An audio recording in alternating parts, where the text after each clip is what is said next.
Bonjour, Karim Medjad.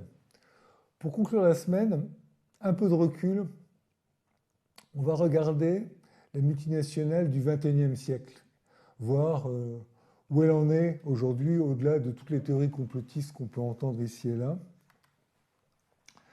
Comme on l'a vu précédemment, la tendance historique est à un affaiblissement de l'État. Et d'un certain point de vue, la multinationale en a longtemps bénéficié. Elle a bénéficié notamment dans ses contrats de longue durée, c'est-à-dire qu'elle s'est peu à peu imposée face aux États d'accueil. On voit ça en particulier dans tous les contrats miniers, tous les contrats pétroliers. Petit à petit, on a donc vu la multinationale en mesure de faire voter ces contrats miniers comme des lois, puis de faire passer ses relations avec l'État d'accueil sous une forme de traité avec son État d'origine. Maintenant, on voit arriver des traités multilatéraux qui protègent encore plus ces investissements. Et à cela s'ajoute le fait qu'en parallèle, il y a des acteurs privés qui interagissent. On assiste à l'émergence de la société civile, on l'a vu, mais aussi à l'émergence des branches professionnelles qui font qu'il existe une forme de soft law technique qui s'impose par-delà les frontières nationales. Les ingénieurs connaissent en particulier les FIDIC, qui sont ces clauses contractuelles que l'on retrouve dans les grands contrats d'ingénierie.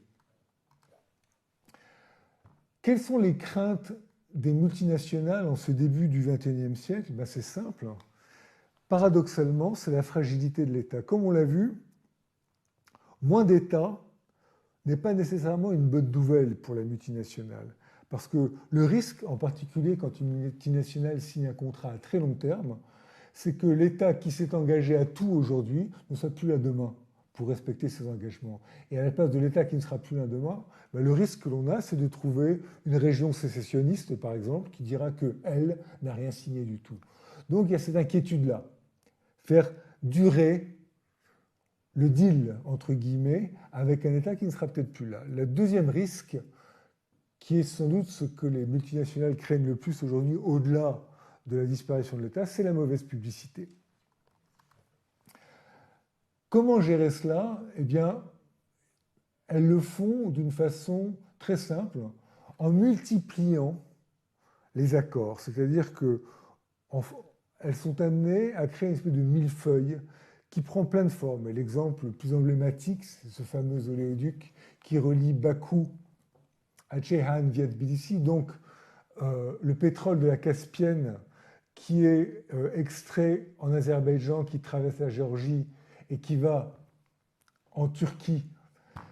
Ce pétrole-là, ce fameux oléoduc qui contourne la Russie, ce pétrole-là passe par un oléoduc qui a entraîné un certain nombre d'expropriations de toutes sortes, qui a entraîné un investissement colossal.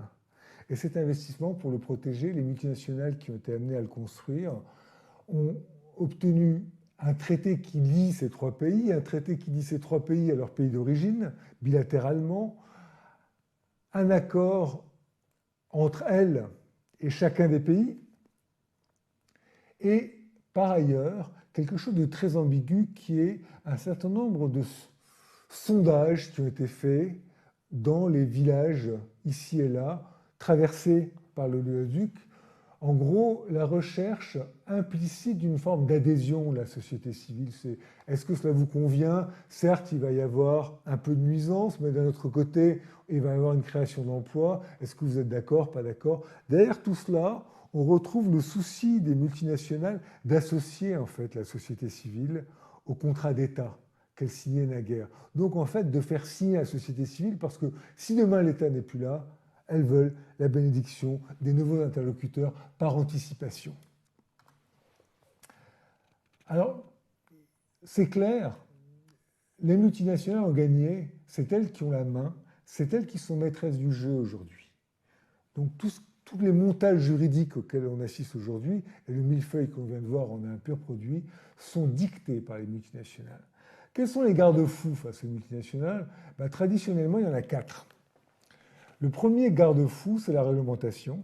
Le deuxième, donc interdire certaines choses. Le deuxième, c'est la valorisation boursière, C'est si vous faites n'importe quoi, et là on retrouve un peu la société civile, si vous faites n'importe quoi, eh bien la valeur de votre titre en bourse va baisser. Le troisième, c'est si vous faites un peu n'importe quoi, on retrouve aussi en filigrane la société civile, eh bien vos clients vont aller voir vos concurrents. Et le dernier, c'est attention, il existe maintenant des ONG activistes qui peuvent aller vous attaquer en justice chez vous. Donc si vous faites n'importe quoi dans un pays lointain, demain vous risquez un procès à domicile mené par des ONG de votre propre pays. Voilà les dangers auxquels les multinationales sont traditionnellement exposées, et voilà ce qui permet à la société civile, entre guillemets, et aux États, de les contenir. Alors, pour savoir où on en est au regard de ces 4 garde-fous traditionnels, j'ai pris un exemple très récent, c'est l'affaire Boeing. On a eu, comme vous le savez, des accidents d'avion, ce fameux Boeing 737 MAX. Qu'en était-il? Eh bien, on s'est aperçu, quand on regarde la situation de Boeing, qu'il y avait bien réglementation. Il y avait bien réglementation.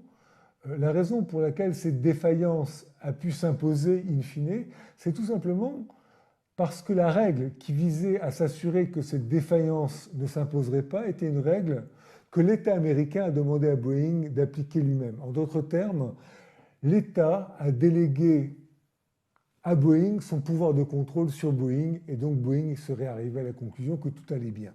Ce qui veut dire que la réglementation pose un problème parce que l'État, en fait, est en retrait. Deuxième incident, c'est la valorisation boursière. On peut se dire que quand même, Boeing ne peut pas faire n'importe quoi, même si elle peut elle-même se contrôler. Boeing ne peut pas faire n'importe quoi, parce que si elle fait n'importe quoi, son titre en bourse va perdre sa valeur.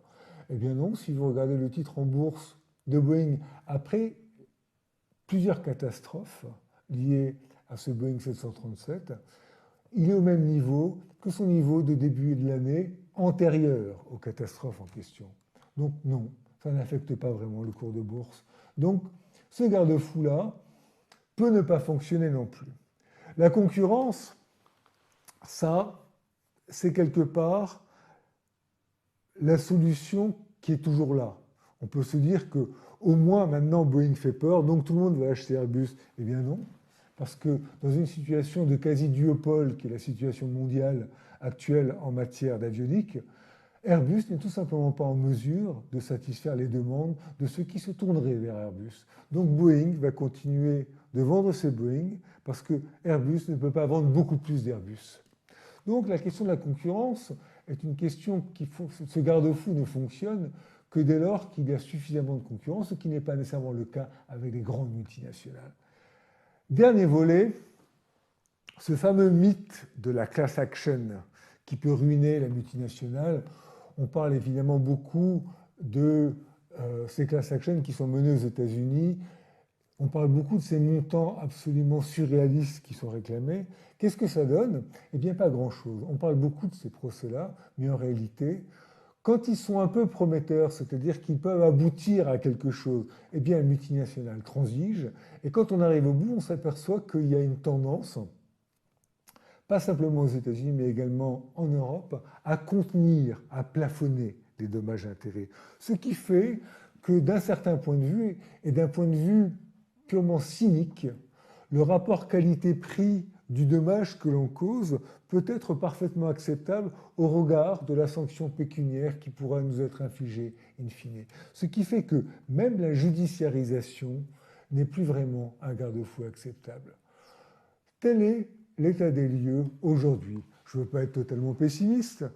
Je ne sais pas de quoi demain sera fait. Je ne sais pas en particulier ce que la société civile, qui est actuellement à ses balbutiements, va produire. Ce que je sais simplement, c'est qu'aujourd'hui, les grandes multinationales fonctionnent sans garde-fou. Je vous remercie.